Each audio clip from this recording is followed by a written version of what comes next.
bank with calloused hands and a business plan sketched on napkins. Now, Hughes Construction was the premier commercial developer in 3 states, with Amanda by his side, or so he thought. He'd met Amanda McCoy at a charity gala 15 years ago.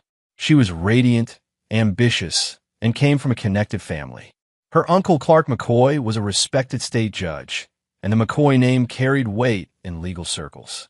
Amanda had seemed like the perfect partner for a man building something significant. Vincent Wiley entered their lives 3 years ago as Amanda's business consultant. He was smooth, educated at Princeton, and had an MBA from Wharton. Vincent claimed to specialize in wealth optimization for high-net-worth families. Nathaniel had been skeptical initially. Something about Vincent's too-perfect smile and the way he lingered too long when shaking Amanda's hand. But Amanda insisted Vincent was helping her establish her own investment portfolio, separate from Hughes Construction. "I want to contribute to our future, not just be a passenger," she'd said, and Nathaniel respected that independence. He was wrong, too. Vincent began spending more time at their house, often staying for dinner, sometimes working late with Amanda in her home office. Nathaniel noticed the way Amanda dressed differently on days Vincent visited. Softer fabrics, more attention to her appearance. He noticed Vincent's gifts to both of them that clearly favor Amanda's tastes. But Nathaniel Hughes wasn't a man who acted on suspicion alone. He was a builder, methodical and patient. What Nathaniel didn't know was that Amanda and Vincent had been planning for 18 months. Vincent wasn't just sleeping with Amanda. He was studying Nathaniel's business, mapping his assets, and preparing a hostile takeover disguised as a divorce settlement.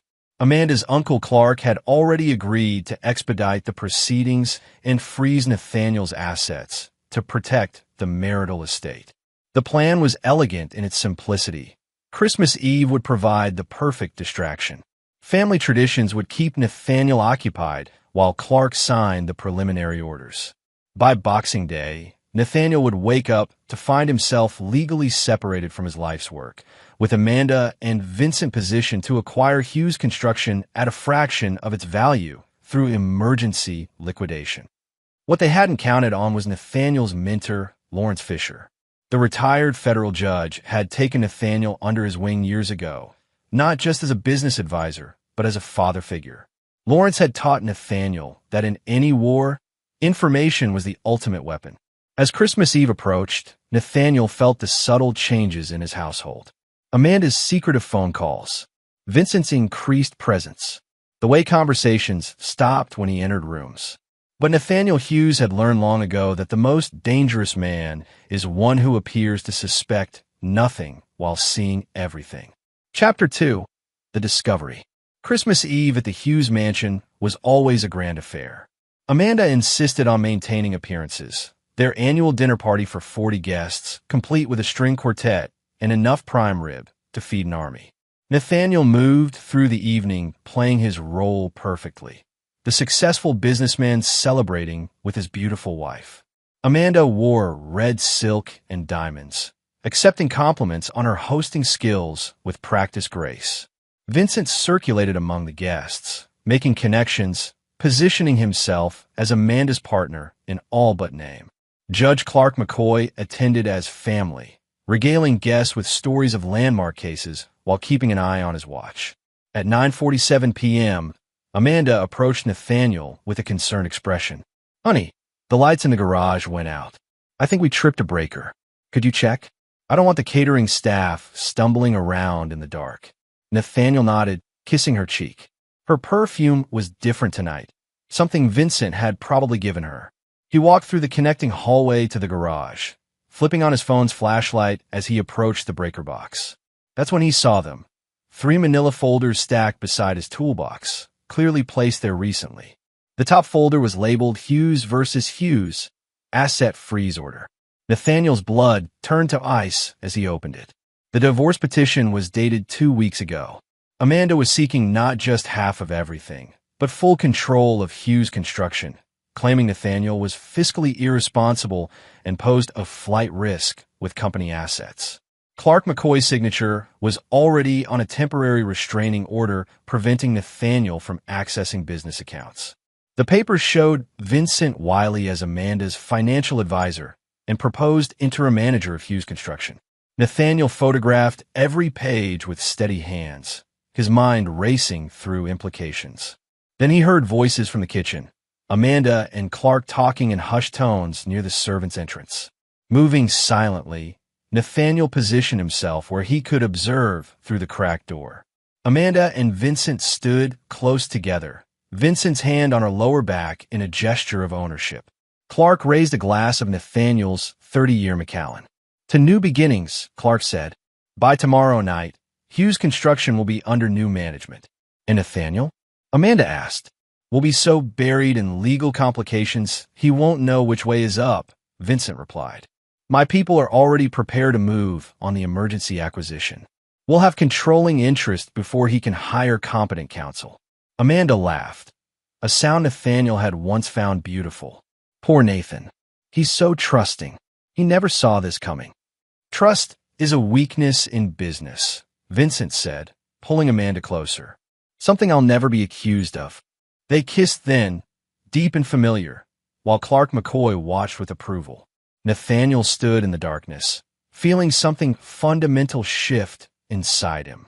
The man who had built an empire through handshake deals and mutual respect was dying, replaced by something colder and infinitely more dangerous. Nathaniel slipped back through the garage and returned to the party. He found the actual tripped breaker, caused by the kitchen staff overloading a circuit, and reset it. When he rejoined the festivities, his smile was perfect, his conversation engaging. No one noticed that Nathaniel Hughes had just declared war.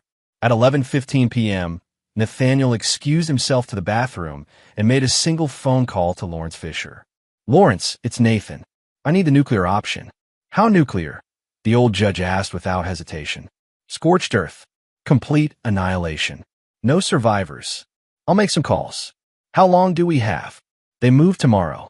I need everything you've got on Clark McCoy by dawn. Consider it done. Nathan, yes. Remember what I taught you about war. That mercy is a luxury winners can afford, but losers never survive to regret. Exactly. Good hunting. Chapter 3. The Countermove.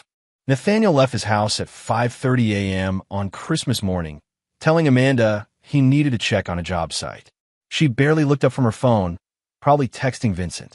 Nathaniel drove aimlessly for 3 hours, his mind processing Lawrence Fisher's intel. Clark McCoy wasn't just corrupt, he was sloppy. Lawrence's contacts in federal law enforcement had been building a file on Clark for 2 years. Fixed sentences for political allies, expedited rulings for campaign contributors, and a pattern of ethical violations that would make a career prosecutor salivate. But they'd never had enough evidence to move forward. Until now, Lawrence had spent Christmas Eve pulling favors and making promises. By dawn, he'd compiled a devastating dossier. Bank records showing payments from litigants who'd won favorable rulings, photographs of Clark at a private club that illegally excluded minorities, recordings of him making crude jokes about defendants in his courtroom. But the crown jewel was Clark's relationship with Vincent Wiley. Vincent's consulting business was a shell company that had received $200,000 from Clark over 18 months. Payments disguised as legal research, but clearly kickback for steering wealthy clients toward prearranged divorce settlements. Amanda wasn't Vincent's first target. She was his fifth. Vincent specialized in seducing wives of successful businessmen, then partnering with Clark McCoy to orchestrate asset transfers through rigged divorce proceedings. But Lawrence Fisher had saved the best revelation for last. Vincent Wiley wasn't who he claimed to be. His real name was Vincent Walsh, and he was already married to Clark McCoy's daughter, Christina McCoy. The three of them had been running this scam for years, with Christina playing the understanding wife, while Vincent seduced Marks and Clark provided legal cover. Nathaniel felt something predatory stir in his chest. They'd chosen the wrong prey. When Nathaniel returned home at 9 a.m., Amanda was in the kitchen making coffee, still in her silk pajamas. She looked beautiful and treacherous in the morning light. How was the job site? She asked without real interest. Fine. Just checking the foundation work. Nathaniel poured himself coffee, studying his wife's face. The foundation is the most important part of any project. If it's compromised, everything built on top eventually collapses. Amanda nodded absently, scrolling through her phone. Probably more messages from Vincent. Amanda, I've been thinking about us, Nathaniel said carefully. That got her attention. What do you mean? I know I've been focused on work lately. Maybe we should take that vacation you mentioned. Get away from everything, just the two of us. Amanda's expression flickered, surprise, then calculation. That sounds nice, but maybe we should wait until after the holidays. I have some business things to finalize. Of course, your investment portfolio with Vincent. Yes, exactly. Amanda's smile was warm and false. He's been so helpful. Nathaniel nodded, then did something that would later prove crucial. He pulled Amanda close and kissed her deeply, his hands tangling in her hair. For a moment, she melted against him, and he felt the ghost of what they'd once been. I love you, he whispered against her ear. I love you too, she whispered back, and Nathaniel knew she was lying. That afternoon, while Amanda attended a Christmas brunch that was actually a strategy session with Vincent and Clark, Nathaniel made his preparations. He transferred $50,000 from a personal account into an untraceable cryptocurrency wallet. He created detailed digital files containing every piece of evidence Lawrence had provided. And he made 3 very specific phone calls. The first was to Santos Little, a private investigator who owed Nathaniel a significant favor. The second was to Corey Banks, a former military contractor who specialized in discrete solutions for complex problems. The third was to Perry Morrison, a journalist with the state's largest newspaper who'd been investigating judicial corruption for years. By evening, Nathaniel's phone buzzed with the first of what would become 43 missed calls. But he was already 2 hours into a long drive, with Amanda and Vincent's Christmas gifts sitting on his passenger seat. Gifts they'd never receive. The war had begun, and Nathaniel Hughes intended to win it absolutely. Chapter 4. The Trap is Set. When Nathaniel returned home on December 26th, the house felt different. Amanda greeted him with forced enthusiasm, but her eyes held something new: uncertainty. Vincent Carr was in the driveway, and through the window, Nathaniel could see him pacing in the living room, phone pressed to his ear. Where were you? Amanda asked, trying to sound casual. You missed Christmas dinner. Needed time to think, Nathaniel replied, setting down his overnight bag. Christmas has a way of clarifying things. Vincent appeared in the doorway, his usually perfect composure cracked. Nathan, good to see you. Amanda was worried. Vincent, working on Christmas. Just some urgent client matters. Vincent's smile didn't reach his eyes. You know how it is. Nathaniel knew exactly how it was. Clark McCoy had been arrested at 6 a.m. by federal agents on charges of judicial corruption and racketeering. The news had broken 3 hours ago, sending shockwaves through the legal community. Without Clark's protection, Amanda and Vincent's entire plan had collapsed overnight. But Nathaniel wasn't finished. He was just getting started.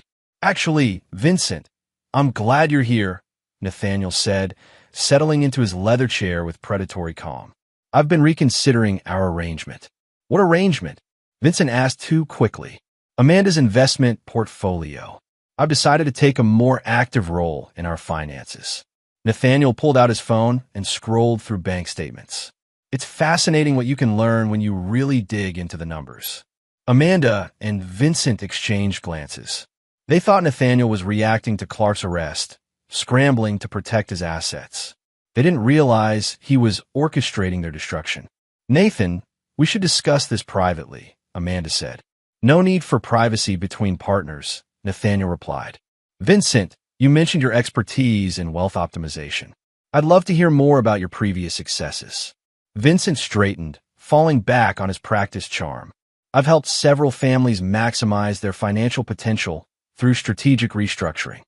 Families like the Robertsons, the Elliots, the Wilsons. Vincent's face went white. Those were the names of his previous marks. Information that shouldn't have been available to Nathaniel. I don't discuss other clients' affairs. Of course not. Professional discretion. Nathaniel stood and walked to the window, his tone conversational. Though I imagine Grant Wilson was disappointed when his divorce settlement left him with 15% of his own company. Nathan, where are you getting at? Amanda demanded. I'm getting at the fact that your business partner has been running a sophisticated con game, sweetheart, and you've been helping him. The silence that followed was electric. Vincent's hand moved instinctively toward his phone, but Nathaniel was already speaking again. Vincent Walsh, interesting name change, by the way, has been targeting successful businessmen for years. He seduces their wives, builds detailed intelligence on their assets, then collaborates with Clark McCoy to orchestrate favorable divorce settlements. Quite ingenious, really. Amanda's face drained of color. Nathan, I don't know what you think you know. I know that Vincent is married to Clark McCoy's daughter. I know about the shell company payments. I know about the 5 previous families you've destroyed. Nathaniel turned from the window, his eyes cold as winter steel. Most importantly, I know you thought I was an easy mark. Vincent bolted for the door, but Santos little stepped into the hallway, blocking his exit. Santos was built like a linebacker and had spent 15 years in military intelligence before becoming a private investigator. Going somewhere, Santos asked pleasantly. This is kidnapping, Vincent snarled. This is a conversation, Nathaniel corrected. Sit down. For the next hour, Nathaniel laid out everything he knew. Vincent's real identity, his marriage to Christina McCoy, the pattern of previous cons, and the intricate financial web they'd woven around Hughes Construction. Amanda sat frozen, her carefully constructed world crumbling around her. What do you want? Vincent finally asked. Justice, Nathaniel replied. But we'll start with restitution. Nathaniel pulled out a contract he'd prepared earlier. Vincent, you're going to transfer every asset from your shell companies to a fund for your previous victims. Amanda, you're going to sign over your interest in all marital property and disappear from my life forever. And if we refuse, Amanda whispered. Nathaniel smiled, an expression devoid of warmth. Then tomorrow's headlines will destroy what's left of your reputations. Vincent will join Clark in federal prison. And Amanda, you'll discover that adultery still carries financial consequences in this state. But Nathaniel had one more surprise. He turned to Amanda with something almost resembling sadness. Before you sign anything, sweetheart, you should know, I've been recording our conversations for the past 6 months. Amanda's eyes widened in horror as Nathaniel played a brief audio clip. Her voice, clear and unmistakable, discussing their plans to eliminate Nathan from the picture and take everything he's built. Insurance, Nathaniel explained. I've always believed in protecting my investments. Chapter 5. The hunt continues. 3 days passed in careful orchestration. Amanda and Vincent signed the documents, their signatures shaking with rage and defeat. They thought their punishment was financial ruin and public humiliation. They were wrong. Nathaniel Hughes was just beginning his masterpiece. Vincent had moved into a cheap motel on the outskirts of town, his credit cards frozen and his bank accounts seized. Amanda was staying with her sister, Erin Edwards, who lived in a cramped apartment across the city. They thought distance would provide safety. They underestimated their predator. Perry Morrison's expose had run on the front page for 3 consecutive days. The McCoy connection, how a state judge conspired to steal millions, detailed the entire operation with devastating precision. Vincent's previous victims came forward, filing a class action lawsuit that would ensure he never practiced his trade again. Clark McCoy had already been denied bail, facing federal charges that carried a minimum 20-year sentence. But Nathaniel wasn't satisfied with legal justice. He wanted something more personal. Corey Banks was a ghost in Vincent's life now. The former military contractor followed Vincent everywhere, documenting his movements, his desperate phone calls to lawyers who wouldn't take his case, his attempts to contact old associates who no longer returned his messages. Corey had skills learned in darker places than courtrooms, and he used them to make Vincent understand true helplessness. Vincent's food orders were mysteriously canceled. His utility bills disappeared from his mailbox, resulting in service disconnections. His rental car suffered mechanical problems that stranded him in increasingly dangerous neighborhoods. Nothing illegal, nothing traceable, but enough to make Vincent realize he was being hunted. Amanda faced subtler torments. Her sister Erin began asking uncomfortable questions about Amanda's finances, her marriage, her sudden need for shelter. Social circles that had once welcomed Amanda now whispered behind closed doors. Invitations stopped coming. Old friends stopped returning calls. But Nathaniel's cruelest stroke was psychological. He sent Amanda a single red rose each day, delivered to wherever she was staying, with notes that referenced their shared memories. Remember our first Christmas? One read, "You wore red silk, just like that night." Another said, "I still love the way you laugh when you think no one is watching." The roses were beautiful and terrifying because they proved Nathaniel could reach her anywhere, anytime. Amanda understood she was being stalked by a man who had once promised to protect her forever. On December 30th, Vincent finally broke. He called Nathaniel from a payphone outside a 24-hour diner, his voice cracking with exhaustion. "What do you want from me?" Vincent pleaded. "I've lost everything. We both have. Isn't that enough?" "Everything." Nathaniel's voice was silk over steel. "Vincent, you destroyed 5 families before you came for mine. You stole children's college funds, retirement savings, entire life's work. Did you think there wouldn't be consequences? It was business. Just business." "No, Vincent. Business is what I do. What you did was predation, and predators need to be stopped permanently. I'll leave town. You'll never see me again." "You're not getting it," Nathaniel said patiently. "This isn't about territory. This is about making sure you never hurt anyone again. Ever." Vincent hung up, but Nathaniel was already 3 moves ahead. Through Corey Banks, he learned about Christina McCoy Walsh, Vincent's actual wife, who was facing her own federal charges as an accessory to her father's crimes. Christina had been calling Vincent desperately, begging him to help her make bail, to hire her a lawyer, to do something to save their marriage. Vincent had been ignoring her calls. That gave Nathaniel an idea that would complete his revenge in the most poetic way possible. On New Year's Eve, while Amanda and Vincent separately contemplated their ruined lives, Nathaniel made his final moves. He arranged for Christina McCoy Walsh to receive evidence of her husband's infidelities, not just with Amanda, but with all his previous marks. Photos, hotel receipts, love letters Vincent had written to other women while married to her. He also ensured that Vincent's previous victims learned about Christina's role in their destruction. The woman who had played the understanding wife while her husband seduced and robbed other families was about to face their collective fury. But Nathaniel saved his masterpiece for last. On January 1st, he arranged for Vincent and Amanda to receive identical messages. "Meet me at the warehouse. Come alone. This ends tonight." They came, separately, driven by desperation and the slim hope that Nathaniel might offer them one final chance at mercy. They were about to learn that Nathaniel Hughes had no mercy left to give. Chapter 6, The Reckoning begins. Santos stepped into the light, his expression professional.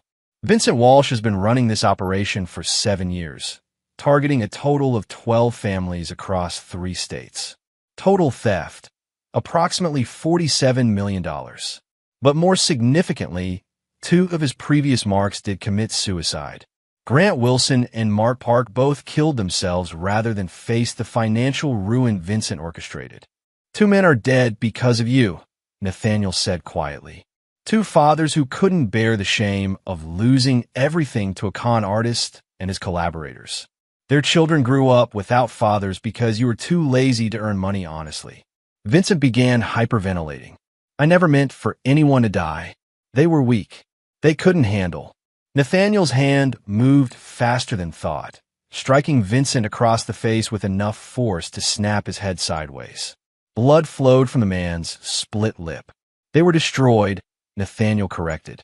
"Systematically, methodically destroyed by a predator who studied their weaknesses and exploited their trust. Just like you planned to do to me." Amanda found her voice. "Nathan, please. I know what we did was wrong, but we can make this right.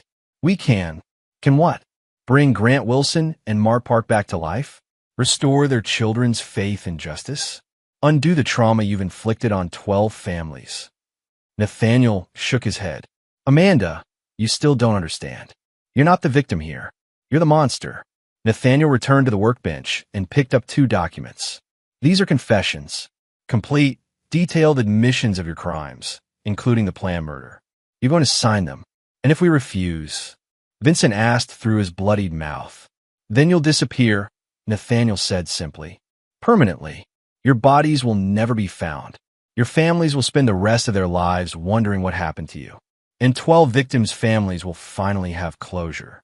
The warehouse fell silent except for Amanda's quiet sobbing.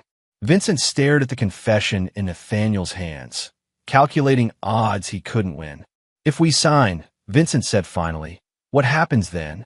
Then you live, Nathaniel replied, in federal prison, serving consecutive life sentences for conspiracy to commit murder, fraud, and racketeering. You'll die behind bars, but you'll die naturally. That's not much of a choice. It's more mercy than you showed Grant Wilson and Mark Park. Vincent looked at Amanda, seeing his own desperation reflected in her eyes. They had planned to murder Nathaniel and steal his life's work. Now they faced the consequences of choosing the wrong prey. Where do we sign? Amanda whispered. Nathaniel smiled, his first genuine expression of satisfaction in days. Right here. Chapter 8. The Price of Betrayal. The confessions were signed at 3:17 a.m. on January 2nd. Vincent's signature shook with rage and defeat. Amanda's was barely legible through her tears. But both documents were legally binding admissions that would ensure they never saw freedom again. Excellent, Nathaniel said, reviewing the pages carefully.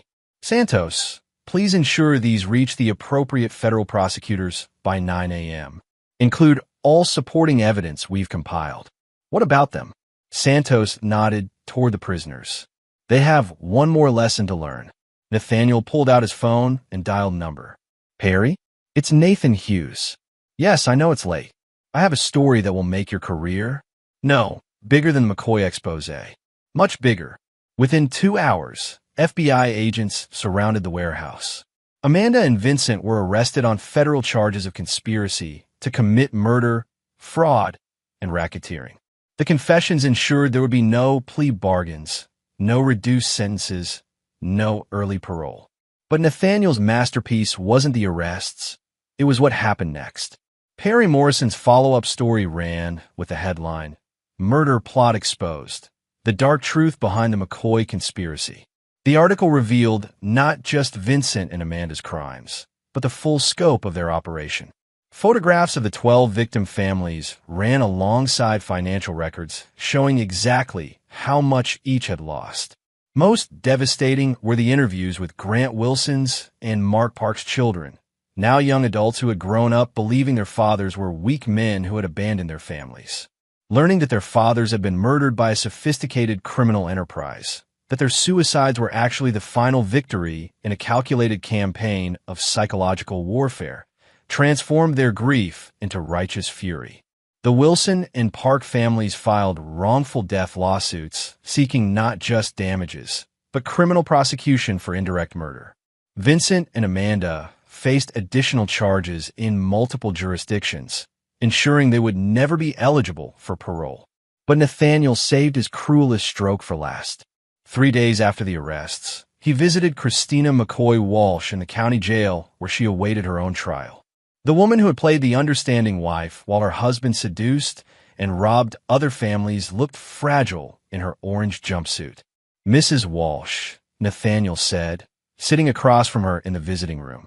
I wanted to speak with you about your husband. What about him? Her voice was hollow, defeated.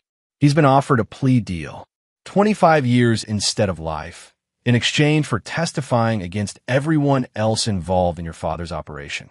Christina's eyes flickered with hope. Vincent wouldn't. He already has. Nathaniel placed a document on the table between them. His testimony specifically implicates you as the operations financial coordinator. According to Vincent, you managed the money laundering and asset transfers while he seduced the targets. That's not true. I barely knew what they were doing. Vincent says otherwise. He claims you recruited the victims, researched their financial situations, and planned the seduction strategies. He's painted you as the mastermind behind the entire operation. Christina stared at the document in horror. He's lying to save himself. Yes, Nathaniel agreed. Just like he lied to every woman he seduced, every family he destroyed, and every partner he betrayed. Vincent Walsh is exactly what he's always been, a predator who will sacrifice anyone to protect himself. Nathaniel stood to leave, then paused. Mrs. Walsh, you should know, Amanda received the same deal. She's also testified that you were the mastermind.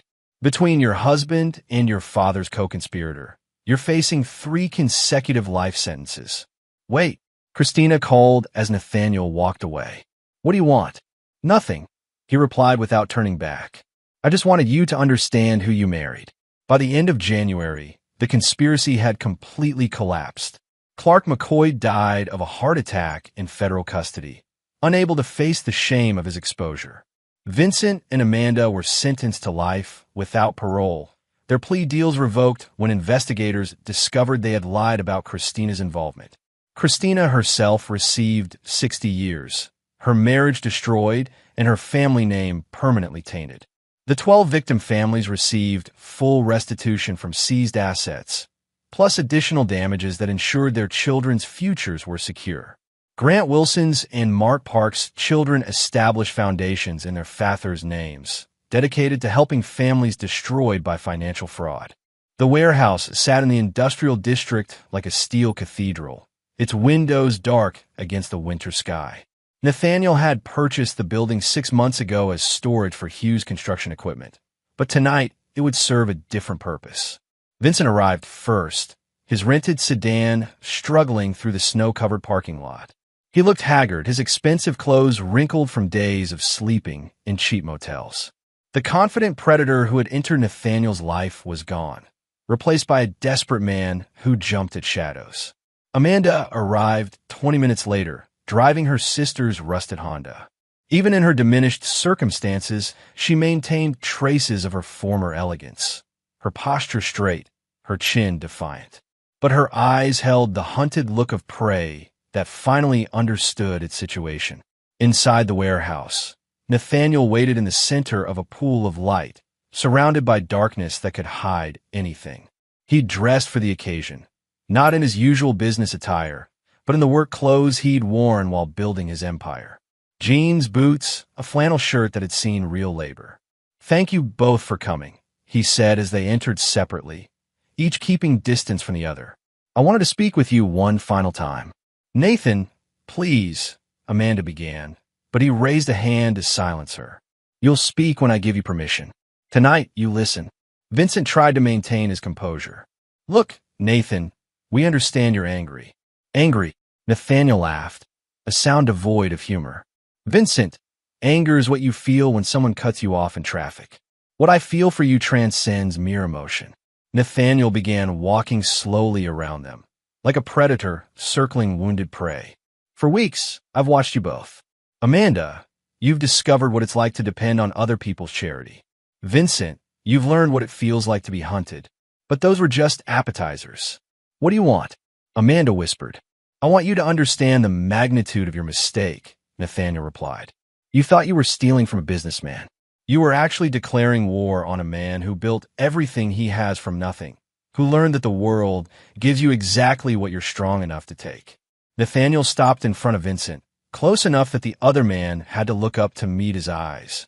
"Do you know what I did during my first 5 years in construction, Vincent? I worked for a man named Abel Spaulding. Abel taught me that in this business, your reputation is everything. Cross someone, cut corners, break your word, and you're finished. But more importantly, Abel taught me what happens to people who try to steal from builders." Vincent swallowed hard. What happened to them? They learned that men who work with their hands know how to solve problems permanently. The temperature in the warehouse seemed to drop 10 degrees. Amanda and Vincent exchanged glances, finally understanding that their situation had moved beyond financial or legal consequences. "Nathaniel," Amanda said carefully, "we know we hurt you. We know we were wrong, but we can still fix this. We can fix this." Nathaniel's voice was soft and infinitely dangerous. "Amanda, you didn't just cheat on me. You didn't just try to steal my company. You made me doubt my own judgment. You made me question whether anything in our marriage was real. Do you understand what that does to a man? Tears began flowing down Amanda's cheeks. Some of it was real. In the beginning. No. Nathaniel's voice cut like a blade. In the beginning, you saw a successful man you could manipulate. Vincent saw an easy mark he could seduce through his wife. And Clark McCoy saw another victim whose assets he could redistribute. None of you saw me as human. Nathaniel reached into his jacket and pulled out a photograph.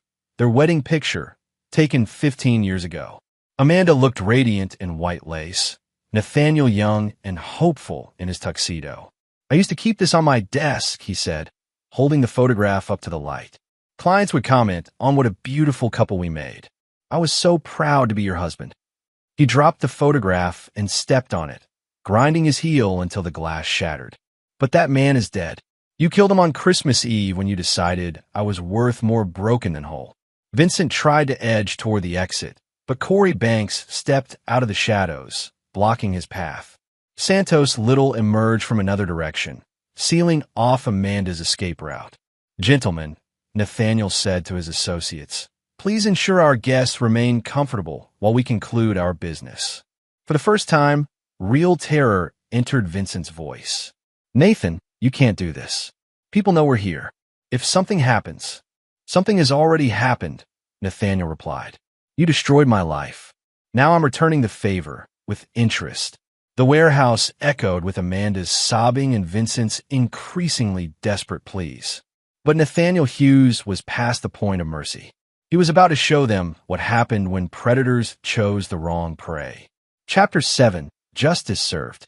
Before we proceed, Nathaniel said, pulling 2 chairs into the circle of light, I want you both to understand something. This isn't revenge. Revenge is emotional, impulsive, satisfying, but temporary. This is justice. Justice is methodical, permanent, and serves a greater purpose.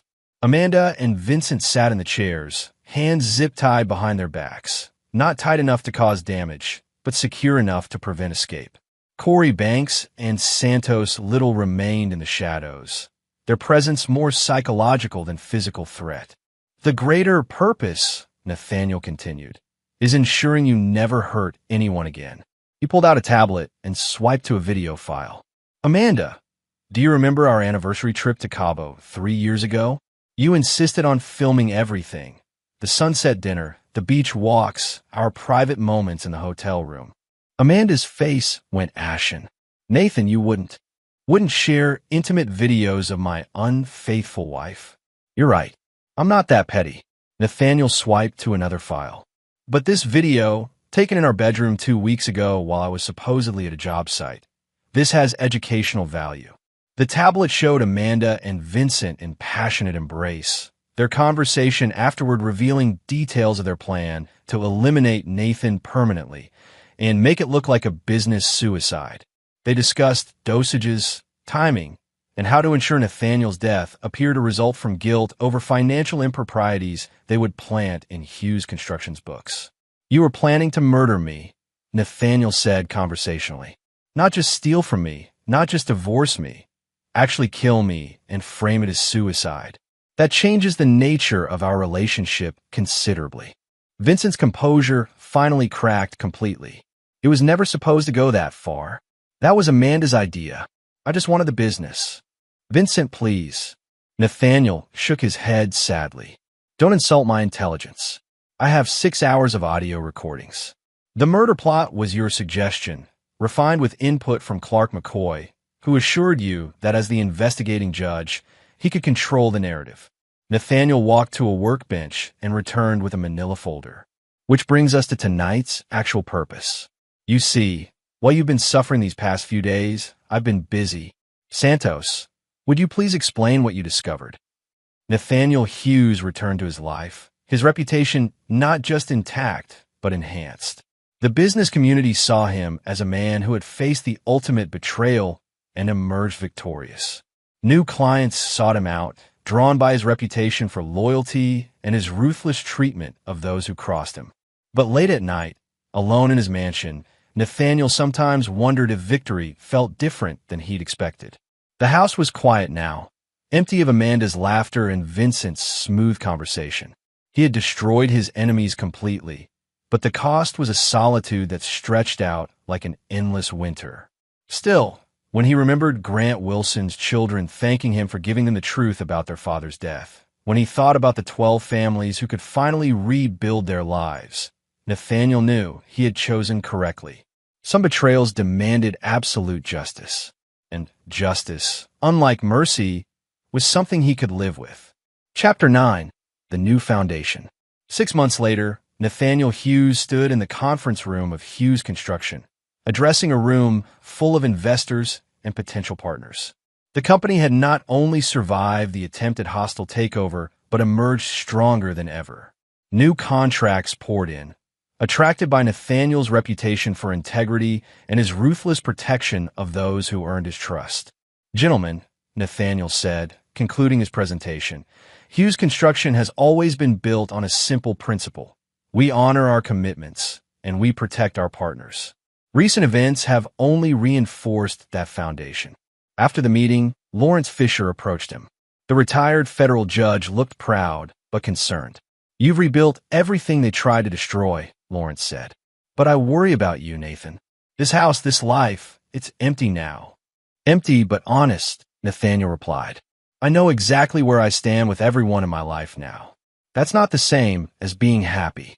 Nathaniel considered this. "Happiness is a luxury I can't afford, Lawrence.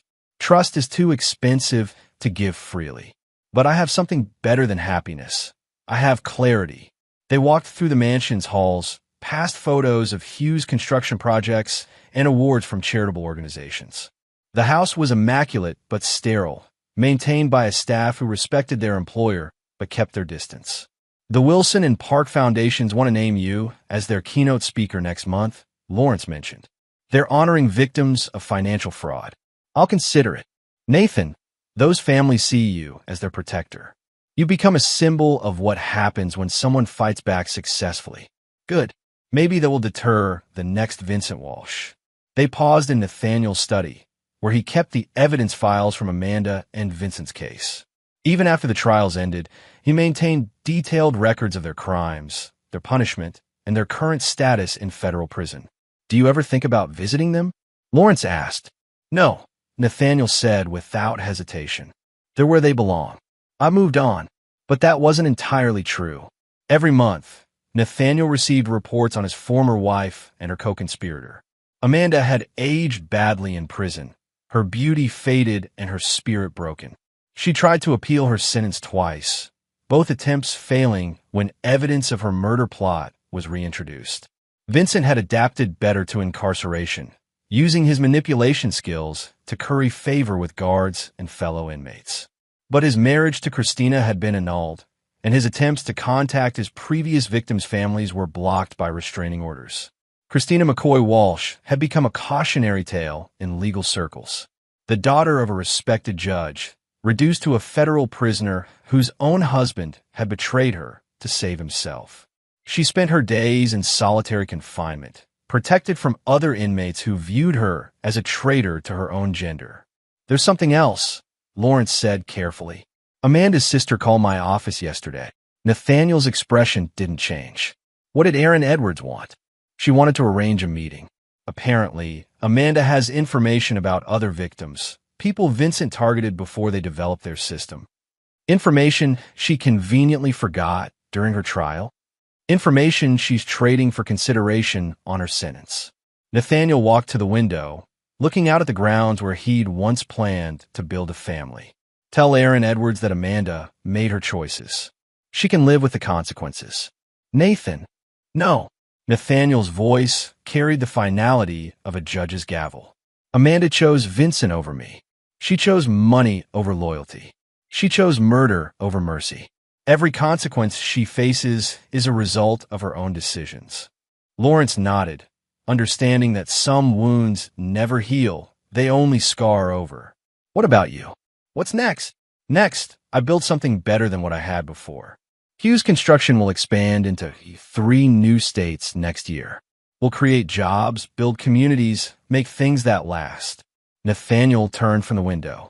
"And I'll make sure everyone understands that crossing Hughes Construction, crossing me, carries consequences they can't afford. You're not the same man you were a year ago. No, Nathaniel agreed. I'm better, stronger, wiser. Amanda and Vincent thought they were destroying me, but they actually perfected me. That evening, alone in his study, Nathaniel opened a new file on his computer. It was titled Future Partnerships and contained background checks on every person in his professional and personal life. He would never again be vulnerable to betrayal because he would never again trust without verification. Some might call it paranoid. Nathaniel called it learned behavior. His phone rang, a call from Grant Wilson's son, now 25 and running his own business. Mr. Hughes, this is Leo Wilson. I want to thank you again for what you did for our family. No thanks necessary, Leo. Justice doesn't require gratitude. Maybe not, but it deserves recognition. Sir, I wanted you to know, my company is doing well. We're looking to expand, and we'd like Hughes Construction to handle our new headquarters. Nathaniel smiled, the first genuine expression of warmth he'd felt in months. I'd be honored to work with you, Leo. There's one condition. Name it. We want a plaque in the lobby. It'll read, in memory of Mark Park and Grant Wilson, who taught us that some betrayals demand absolute justice. Done, Nathaniel said without hesitation. After the call ended, Nathaniel sat in his empty mansion, surrounded by the empire he'd built and the solitude he'd earned. Amanda and Vincent were breaking rocks in federal prison. Clark McCoy was dead. Christina Walsh was counting decades until possible parole. And Nathaniel Hughes had learned the most valuable lesson of his life. Mercy is a gift for the innocent, but justice is a necessity for the guilty. He opened his laptop and began planning his next construction project. It would be a monument to the idea that some foundations, once broken, can never be repaired. They can only be completely rebuilt, stronger than before. Outside, snow began to fall on the anniversary of the Christmas Eve that had changed everything. But inside his fortress of steel and glass, Nathaniel Hughes was warm, secure, and completely alone by choice. It was exactly what he deserved. And more importantly, it was exactly what he'd earned. And there you have it. Another story comes to an end. What did you think? I'd love to hear your thoughts in the comments below. If you enjoy this story, consider joining our community by subscribing. It means the world to us. For more stories like this one, check out the recommended videos on screen. And I'll see you there.